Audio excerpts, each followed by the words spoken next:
在越南，人文风景、法式建筑有传统有创新，而夜幕低垂之后，又是另一种美。胡志明的鸭颈有着万种风情，只是别忘了，吃美食也是观光很重要的一环。越南美食遍布大街小巷。你话等下煮蛋来吃鸭咯？哦，我需要，我肚子饿了，我需要吃鸭。你等下煮的是越南顺化菜啊。哦，好好好。想要什么该样样都有啊。哦，我喜欢吃越南河粉啦，还有越南春卷。好，我肚子饿了。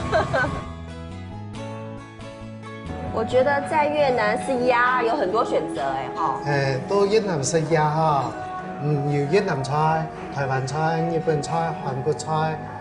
印度菜什么都有，我乜嘅菜式都有，就是因为它比较国际化，对不对？好期待啊！饿了。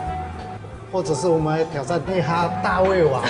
没办法，你加油，多大？这么大？大概这么大一碗吧。好，加油，加油！吃完有奖金100万。100万，好。100万哦，吃完就是百万富翁。好。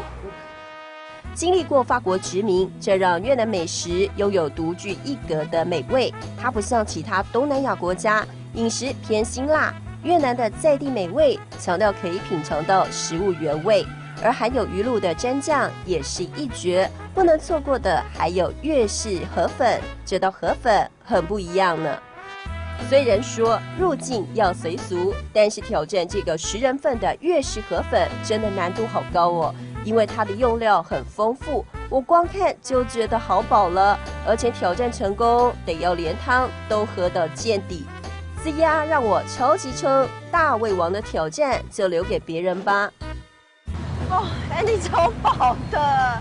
那吃鸭过后爱做嘛的呀？吃鸭过后去看鸭颈，在哪里呢？住到2片上。好高哦！在大楼顶楼看美景，是不是觉得吃鸭过后去看鸭景也是很棒的选择呢？街道霓虹闪烁，跟车灯车流交织成一幅美丽图画。